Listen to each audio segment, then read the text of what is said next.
ورحمة الله وبركاته maanta waa December 2019 waxaan joognaa Guuta Cafeteria waxaan rabnaa inaan maqaayadan cusub ee dadka soo jeedatay cafeteriahan runtii ka duwan de maqaayadihii kale oo magaalada ka jiray inaan wax ka weydiino sabab badan buu ka duwan yahay oo fikirkeedu iyo aasaaska maqaayadan wuu ka duwan yahay cafeteria maqaayadaha caadiga la yaqaano waxaan rabnaa maanta waxaan hor joognaa Suhuur oo ah mulkiilaha kamid ah mulkiilayaasha maqaayadan ama asaasaha dhowr su'aalood aan rabnaa Suhuur inaan ka weydiino Guuta Cafeteria su'aasha noogu horeysa waxay tahay Guuta Cafeteria horta goorma la asaasay وعليكم السلام ورحمة الله وبركاته وادكم هاتنتا أديكونا إماتيكا أديتي ميدي إيا فرصة قاليقا دي صوصي سياد مانتا قوتو وغسو قستيدا إنا ديقا وريساتو أولاها أي قبطة إيا قوتو وحيالها إيا قرصون إيا وحيالها إمانتا كافيتيريا دون إي خاص وقتا هاي برشادة كالي آدي آد بادوغو مهاتسانتا هاي وقتيقا قاليقا دي سيسي وانا كاقا مهد علينا يا horta mid baan maqartika ahay oo de fatiirada iyo maxaan ku dhahaa cambaabur horta cambaburka maalin walba quraacda waa la helaa Soomaha mise waqtiyo gooniyo la helaa cambaburka waa la helaa isaga muxuu ahaa waqtiga la helaa fatiirada wax kasta waan arkay meenuguna horta aad buu uga duwan yahay meenuga maaragtay magaalada ka jira oo cunto runtii aad u macaan oo laga soo fakiray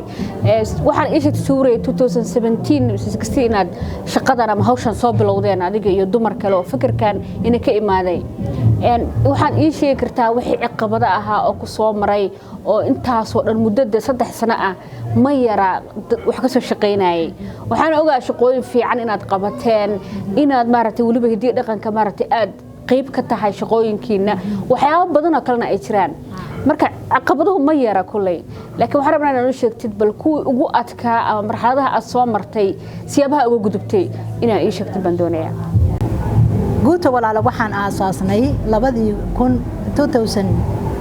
2017 kii dabayaaqadiisii August 26 bay ahayd inaan programkan uu nagu dhashay aniga iyo muxuu ahaayay gabar walaashaya guuta waxay ku timiday dumar badan oo waxyaalo badan oo isdhaan kala duwan mid walba ay aqoonteeda especially iyadu ay gaar u leedahay taasi wax weeyaan waa programka guuta iyadu ay ku khaas ka tahay hadaan cafeteriadan warbixin fiican aan ka siiyo cafeteriadan waxaanu aasaasnay 2018 dabayaaqadiisii ayaanu iyadana aasaasnay waqti badanna way soo jiitamisay meeshan aad maanta argaysid waxay gashay dhismo fara badan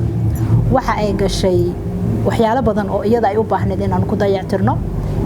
midba waqti aad u fara badan way soo jiidanaysa oo maxay hayday muddo badan ay naga qaadatay alxamdulillah maanta guuta meel fiican bay maraysaa cafeteriadan waxa ay khaas u tahay oo waxyaalaha qaar kood ay kaga duwan tahay waxa weeyaan casriyaheega waxyaalo aan ka duwan baan ku sameeynaa oo ay ka mid tahay wax la yiraahdo muxuu ahaayay fadiirad iyo muqmaasad iyo maxay hayday isoo qabo cambaabur marka cambaburka iyo muqmaasada iyo fadiirada inta badan waxa laga isticmaalaa galbeedka Soomaaliland ama Soomaaliya iyo Djibouti marka inta badan caruurtooda waxyaalo ay jecel yihiin bay kamid tahay bulsho badan oo magaaladan degan ay jecel yihiin oo iyagana u gaara taas horta way kaga duwan tahay kuuga geegiyo sheefafkeeguna 2 shift bay soo kala galaan inta muxuu ahaayay khaaska ku ah bariiski iyo kalluunki iyo hilibki iyo cuntooyinka ayaga khaaska ku ah waqtigooga soo galaan kuwa galabtii soo galayaan waxa weeye qolooyinka casriyaha saambuusaha iyo baagi bajiyaha iyo waxyaalaha casriyaha looga bartay oo ay ka duwan inta yar ku gaarkan ay tahay fadiirada iyo muqmaasada iyo balka la yiraahdo cambaburka waqtiyada qaar koodna waxa aanu sameeynaa inaan anagu dadka qaar kood waxyaalaha ay u baahan yihiin in waxyaalo badan oo detail laga siiyo aanu si gaar ah intaan ula fadhiisano aan warbixin fiican aan ka siino waxaan rajaynayaa inta badan intii noo timid maanta aad bay ula dhacsan yihiin servicekeega iyo waxyaalaha ay dadka sida soo jiidashada la cuntadeeda ay aad tasti gooni ay u sameysay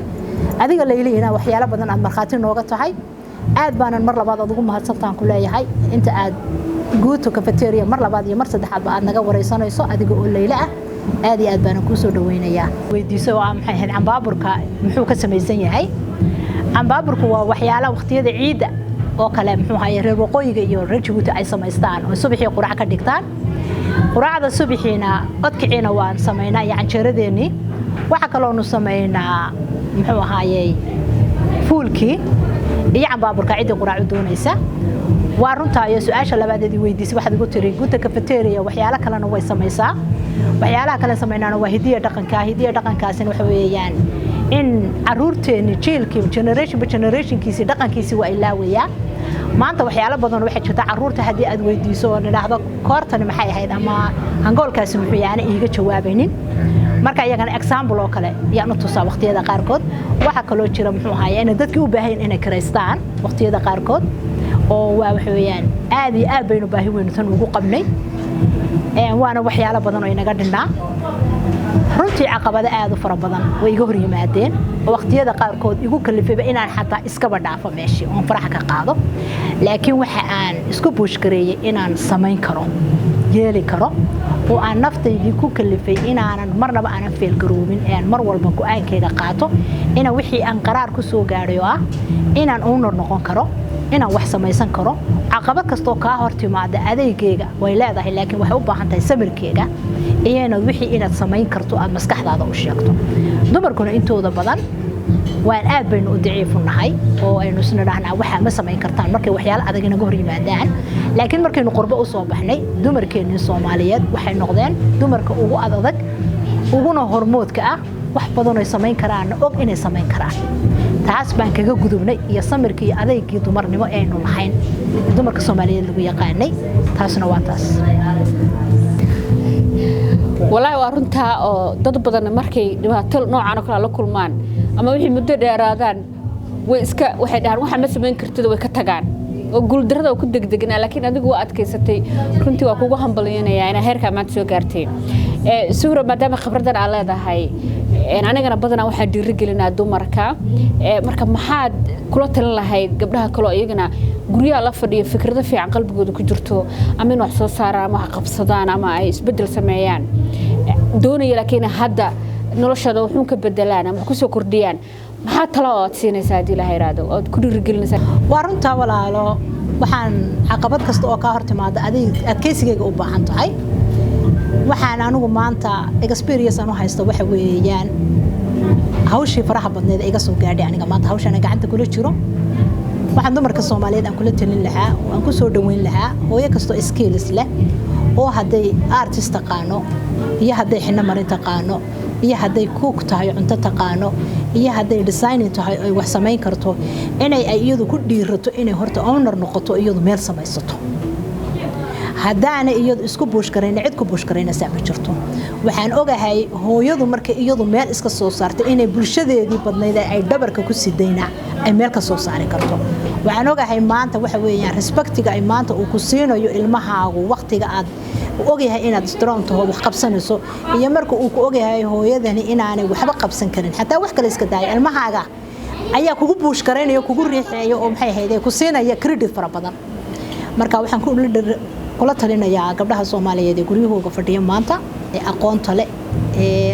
war ogahay in hooyooyin badan aqoon fara badan ay leeyihiin oo anigaba iga aqoon badan yihiin waxyaalo badan ay sameyn karaan waxaan kula dhiirigelin lahaa ana iyagu oo group ah oo walaalo isjecela hada waxa weeyaan gacan kaliya farkaliyaad forma dhaqdo inay inta iskaashadaan ay meelo qabsan karaan wax dhisi karaan wax sameyn karaan taas aad baan ugu dhiirigelinayaa waxaan leeyahay hor u sii socda guryahana inaynu fadhino maaha hooyada ilmihii marka uu ka koro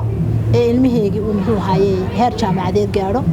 iyo hooyada maanta caruur yar korinaysa kulligood guriyeen wada fadhina wax ka duwan oo aynu maanta ku sarseer garoon karno waxaan ku qabsan karnaana ma jirto wadankana waxa weeyaan waa wadanka kaliya ee maanta u soo boqolnay wadankiina hadayna ka dhex muuqan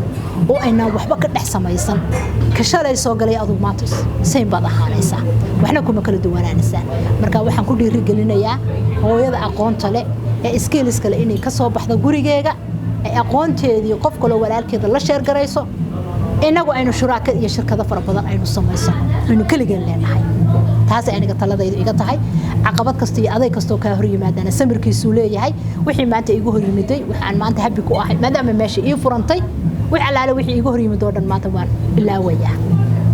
aad iyo aad baan u mahadsan tahay waqtigaaga qaaligaada siisay mar labaad waxaan ku leeyahay assalaamu calaykum waraxmatullaah